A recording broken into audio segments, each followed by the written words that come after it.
This is National Educational Television, a program produced for the Educational Television and Radio Center. Spotlight on Opera.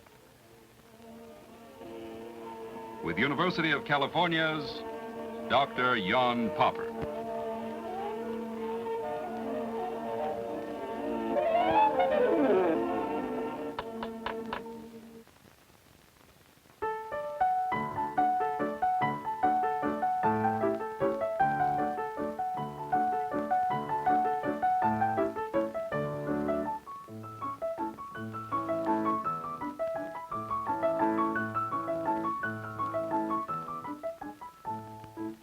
Hello, everybody. I hope you have your carpet all rolled up and you're ready to break into dance. Because today I would like to talk to you about one of the most refreshing developments in opera, national and folk opera.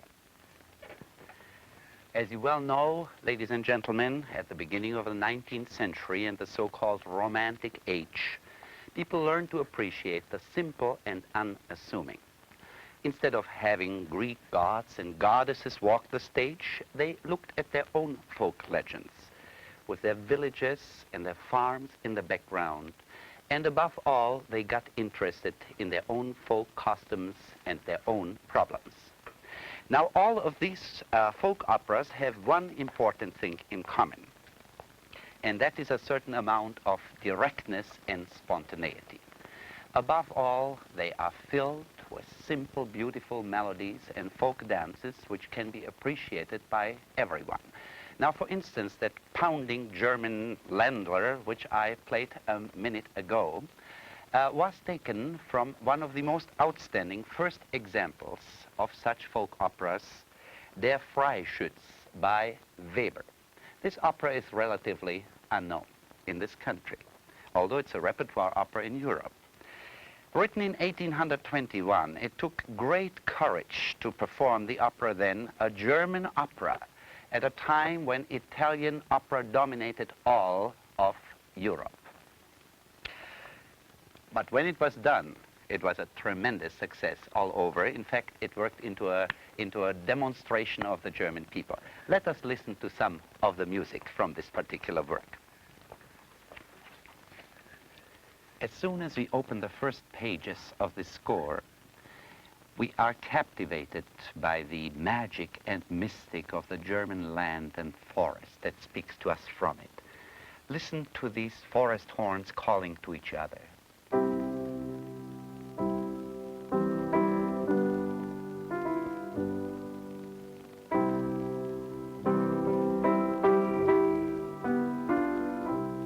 The other one answering.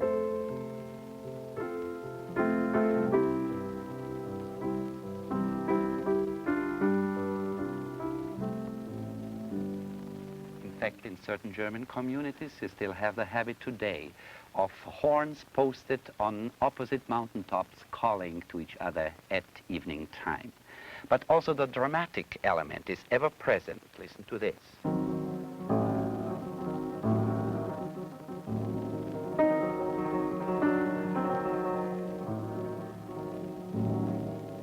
This motif depicts the evil spirits threatening man, innocent man.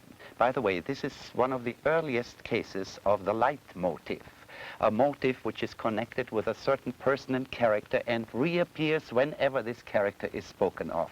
As you know, Wagner later on made such tremendous use of that. But the Lebenslust, the zest of life, speaks of most of these pages, such as, for instance, the famous chorus of the Hunters.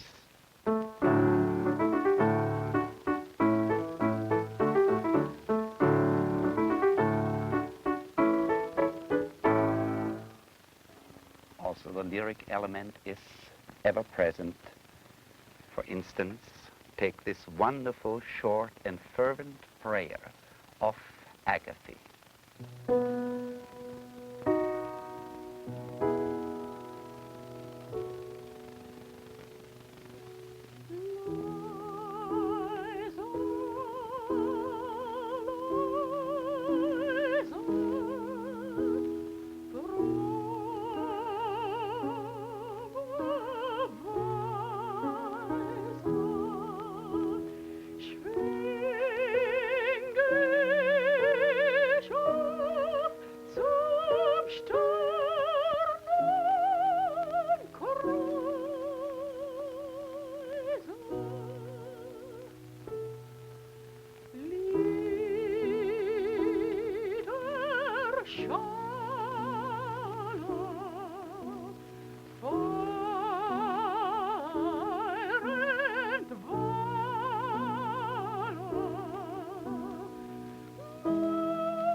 That was Jane McGowan singing a few measures of the prayer from Der Freischütz for you.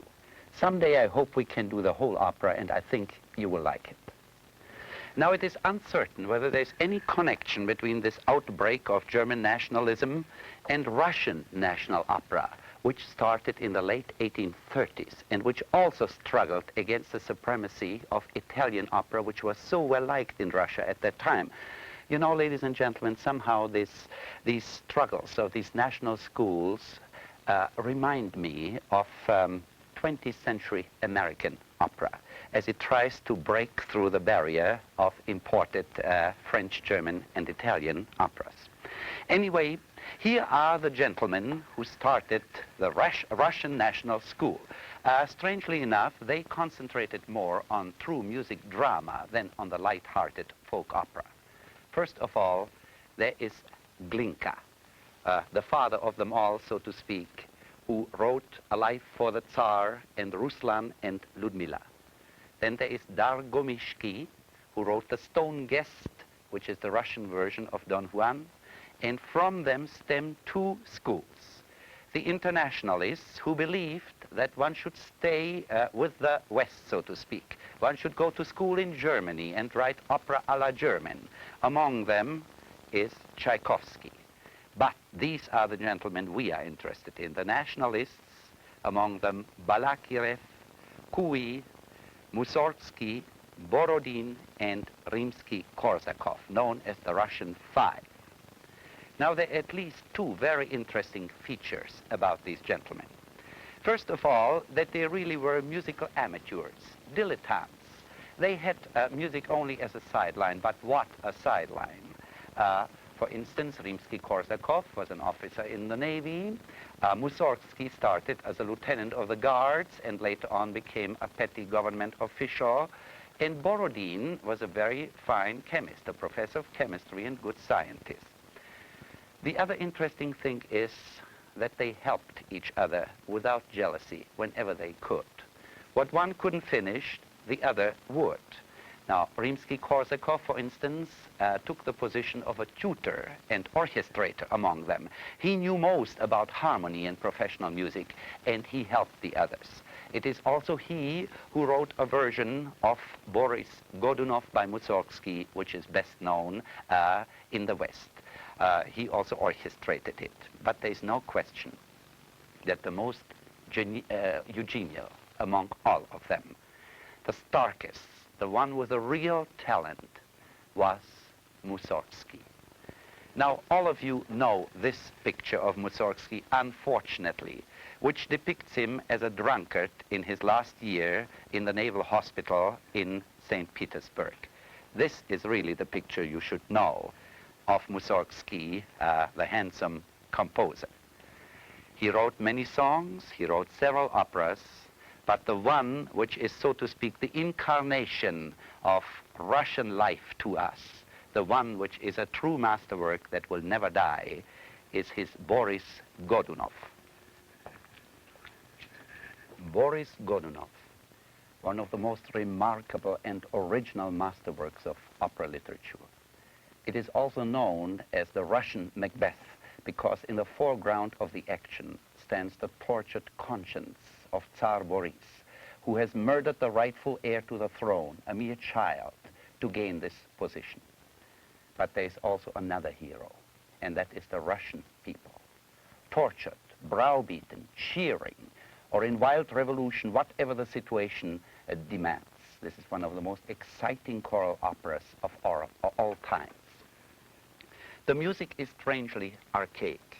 If you, for instance, listen to the coronation hymn, immediately the dark 16th century comes up before our very eyes. Or the strange sound combinations of the coronation scene.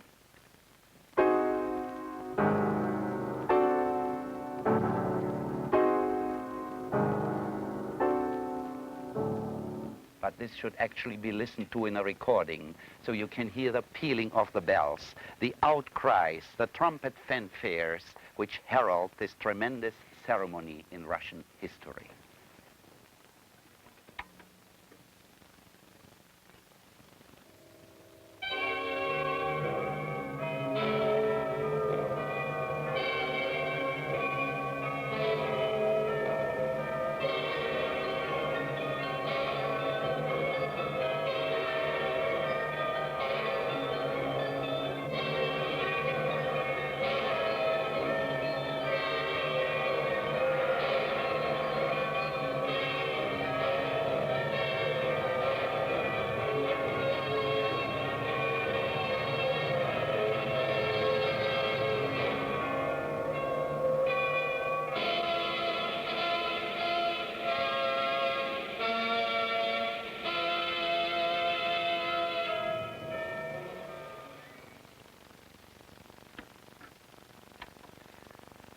Most imposing are the monologues of Tsar Boris.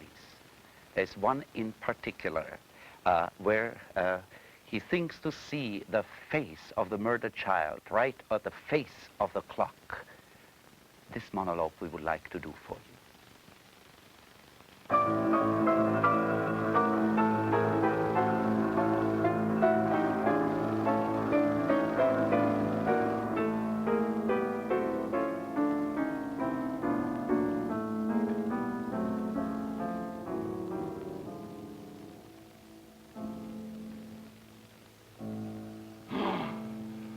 I suffocate. I cannot catch my breath. I feel that all my blood has rushed into my brain. It stays there and still throbs. Oh, tortured conscience, how merciless is your vengeance. All I did was one wrong deed, one single deed. And merciless my conscience keeps repeating. My soul is burning. My mind is filled with poison, and this tortured heart keeps pounding with hammer strokes upon the ear, reproaches and wretched curses, accusing me. I'm choking. I cannot stand this torture. I see the child, and from his throat drips blood. Ah, what's that? I saw it there. See? It moves. It looks at me. It grows. Near still, I hear him groaning. Away! Away! Begone! I'm guiltless of your death. Away! Away, my child! Not I! Not I! The people demanded it. Leave me now!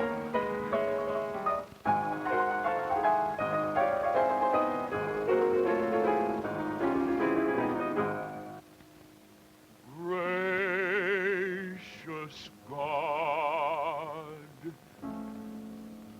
you who know how gravely I have sinned. Oh Lord, have mercy on me, the guilty Tsar Boris.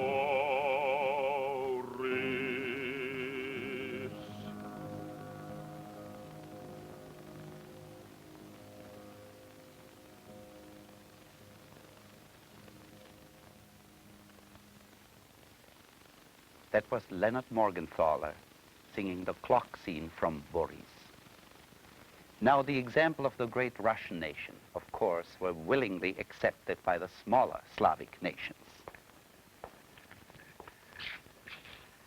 This is little Czechoslovakia, which up to 1918 was part of Austria-Hungary.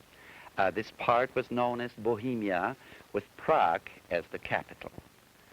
Now, for a long time, the Czechs could not get permission from the Austrian-Hungarian government to have a theater in which they could play in their own language. When this permission finally came in the 1860, they quickly collected money from the little tailors and shoemakers and working people until they had their theater. They started performing full of pride, and just then the theater burned down. Now, that did not discourage them very much. They went through the whole thing again. And before you knew it, there was the Czech National Opera House, which still stands today. Now, doesn't it seem strange, ladies and gentlemen, that in a large country like the United States, we cannot collect enough money even for one national opera house? And you know, the very strange things happened. As soon as there was a theater, as soon as there was a place to perform, there also were composers. There were compositions because they knew now what place they were writing for. They knew they would be performed. The same might happen to our American composers. So the men who came forth at this point were Smetana and Dvořák, the outstanding composers of Czech opera. Yes, there's no question. Frederick Smetana is the hero of Czech folk opera. His Bartlett Bride contains just about everything that you expect an opera of this kind to have.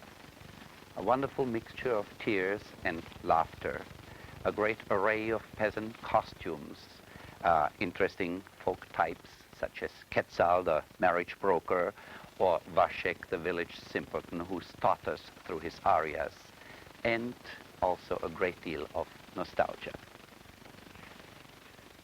The well-known overture is a wonderful mixture between Mozartian grace and wholesome folklore. Right when the curtain goes up, you hear a wonderful peasant chorus.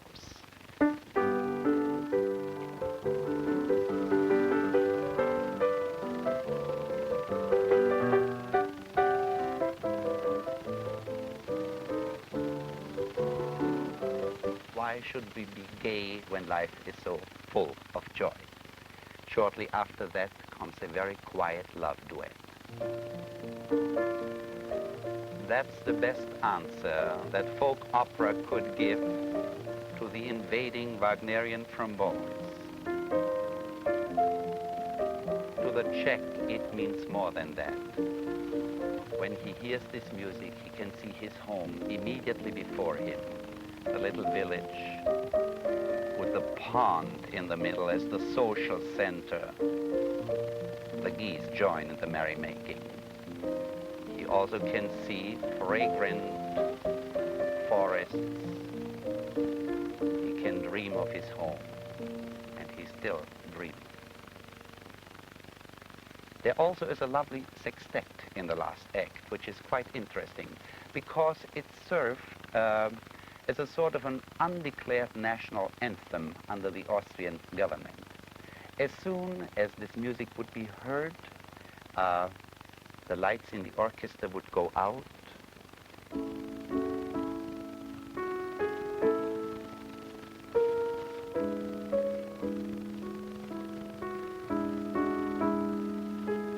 Silently, the audience would rise.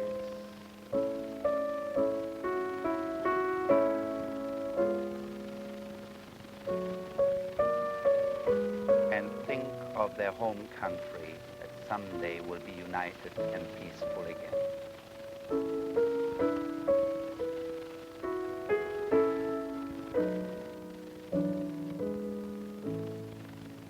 And there wasn't very much that the Austrian police could do about it.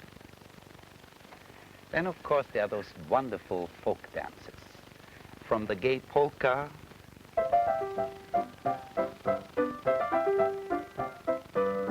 to the rollicking Furian,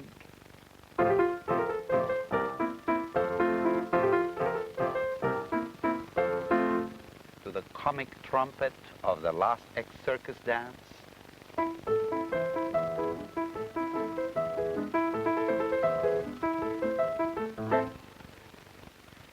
The Bartlett Bride is by no means the only opera of Smetana. In fact, he has written many more which are completely unknown in this country. One is especially good. It's called The Kiss, Hubička. The story even is very funny. A young widower decides to get married again. The girl which he selects is very beautiful, but she has one peculiar attitude. She won't kiss him. All he wants is one little down payment, one kiss. But she has the idea that if she kisses him before the official wedding, that the first wife of his is going to come back and haunt her at nighttime. So he gets terribly angry and he runs off to the village inn. She's left all alone and rocks, cradles its first child and sings a beautiful lullaby. Jetta Popper is going to sing this lullaby for you.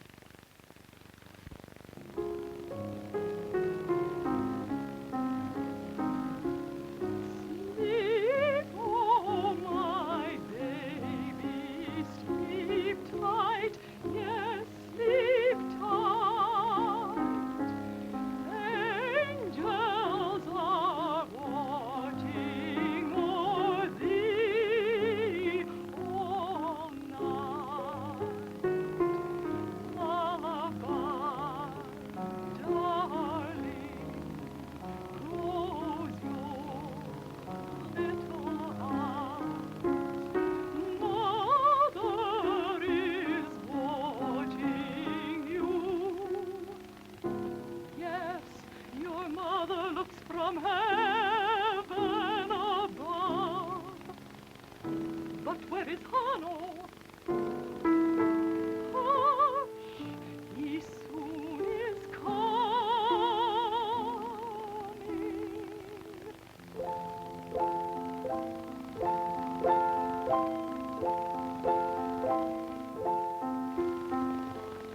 bright as the stars that in heaven appear, soft as the moon on the stream, deep and clear, bright as a starlight, soft as moonlight. So shines our love all the days of our life.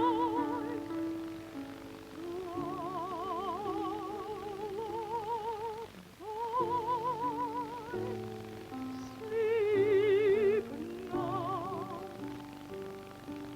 I am with And, tired of waiting, she falls asleep. Hanno comes back from the village inn with a girl on each arm, and to do her spite, he dances a polka right at the back window. You know, every Czech opera has to have a polka somewhere, even if it's danced at the back window. Have you ever seen a Czech polka dance?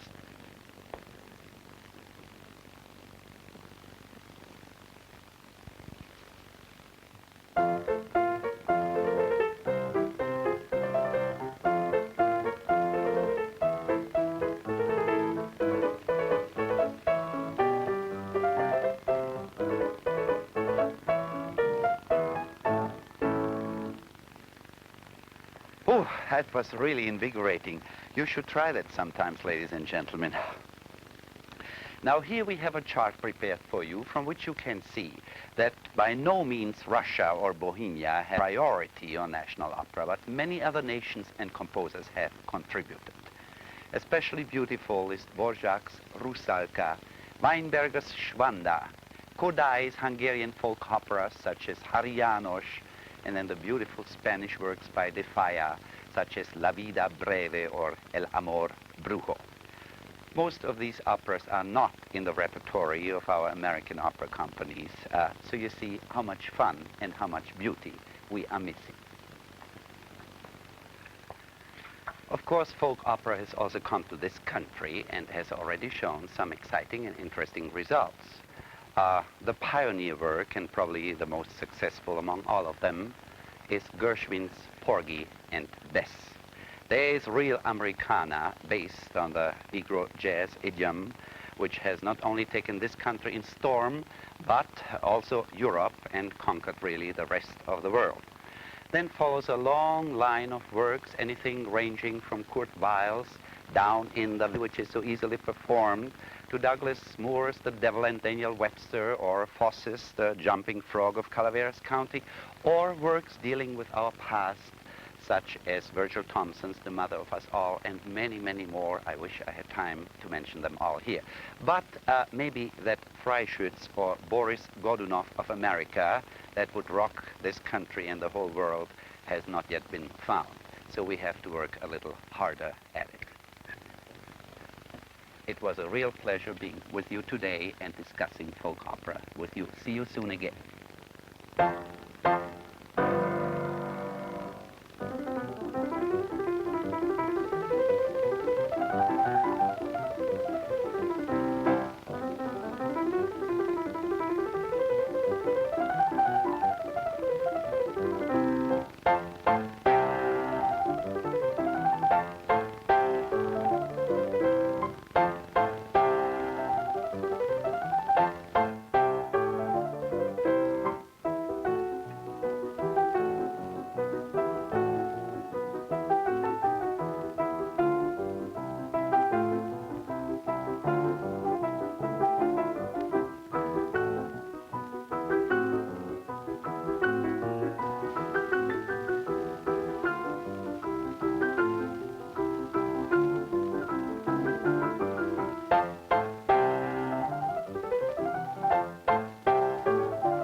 The preceding program was produced for the Educational Television and Radio Center.